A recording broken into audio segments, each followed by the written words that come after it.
Hello students, इस video में हम आपकी क्लास 12th की poetry my grand mother's house का समरी कंप्लीट करने वाले हैं। और यह समरी बहुत ही आसान से लैंग्वेज में तैयार किया हुआ है, जो आपको बस एक बार में ही याद हो जाने वाला है। बस शर्त सिर्फ इतना सा होगा कि आप इस पूरे वीडियो में बने रहिएगा, पूरी वीडियो को बिल्कुल ध्यानपूर्वक सुनिएगा और आपको पूरी समरी बिल्कुल कंठस्थ हो जाएगी।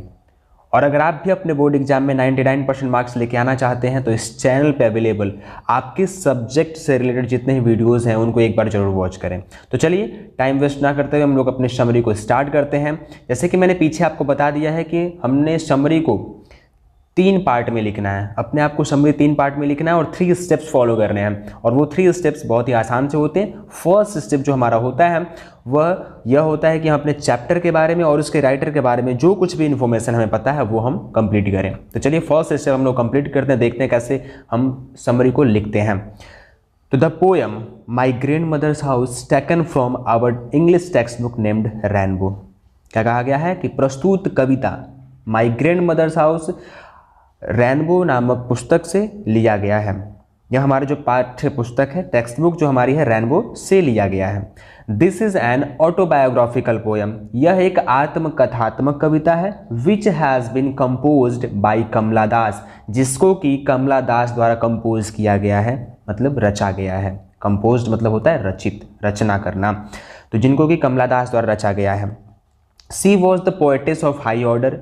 यह एक उच्च कोटि की कवित्री थी। पोएटिस मीन्स कवित्री होता है, पोएट मतलब कवि होता है। She was the poetess of high order, वह एक उच्च कोटि की कवित्री थी। She was short listed for the Nobel prize for literature in 1948। इनको शॉर्ट लिस्ट करा गया था नोबेल प्राइज के लिए, इनके साहित्य के लिए नोबेल प्राइज के लिए इनको शॉर्ट लिस्ट करा गया था 1948 में। ये हमारा फर्स्ट स्टेप कंप्लीट होता है। इसके बाद फिर आप यहाँ से पैराग्राफ एक्सचेंज करते हैं, फिर शुरू करते हैं और इसमें आपको कविता को शॉर्ट में लिखना होता है। In this poem she describe the pitiable condition of her grand mother's house.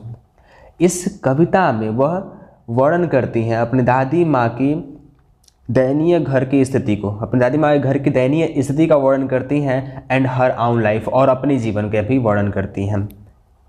फिर से इस कविता में वह अपनी दादी माँ के घर की दयनीय स्थिति और अपने जीवन का वर्णन करती हैं।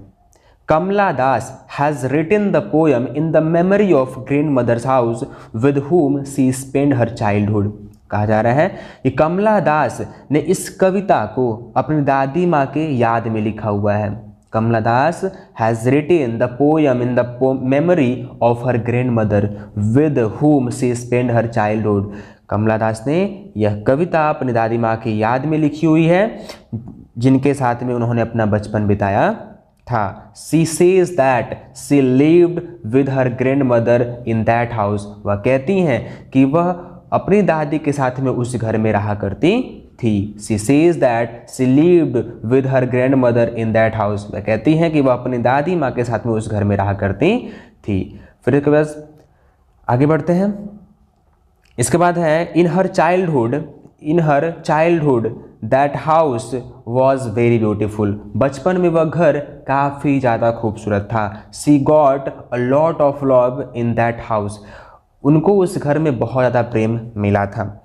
But that house is now far away. लेकिन अब वह घर काफ़ी दूर है। And her grand mother also died. और उनकी दादी माँ भी अब मर चुकी हैं। कह रही हैं कि नाउ अब वह घर काफ़ी दूर है और जो दादी माँ थी उनकी अपनी, वो भी अब मर चुकी हैं। The house withdrew into silence. वह जो घर है अब सन्नाटा में बदल चुका है। And snake moved among the books. और जो सांप हैं वह किताबों के बीच में घुमा करते हैं। The poetess remembers that house a lot. अब जो कवित्री हैं उस घर को बहुत ज़्यादा याद करती हैं, क्योंकि उनको उस घर में प्रेम मिला हुआ था बहुत ज़्यादा।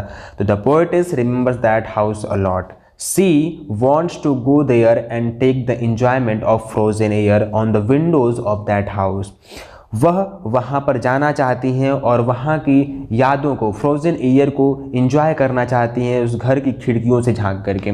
उन घर की खिड़कियों से वहाँ की यादों को फिर से देखना चाहती हैं, फिर से महसूस करना चाहती हैं। जो उन्होंने पल अपनी दादी माँ के साथ में बिताए थे, उन सभी यादों को फिर से ताज़ा करना चाहती हैं और फिर से वहाँ पे एंजॉय करना चाहती हैं। She wants to bring back memories from his grand mother's house with his armful and put safely in her bedroom forever. वह वहाँ जाना चाहती है और उसके साथ में वह वहाँ से अपनी दादी माँ के घर की यादों को लेके आना चाहती हैं। उस घर में, उनकी दादी माँ के घर में जो उनके साथ में बचपन बिताए थे, जो यादें थीं, उनको वह वहाँ से लेके आना चाहती हैं। कैसे लेके आना चाहते हैं? With his armful and put safely in her bedroom for ever.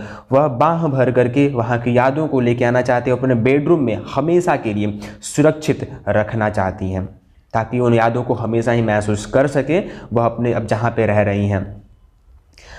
फिर हमारा यहाँ पे सेकेंड स्टेप्स भी क्लियर होता है। अब थर्ड स्टेप में हम कंक्लूजन लिखते हैं। That's why this is a memorable poem.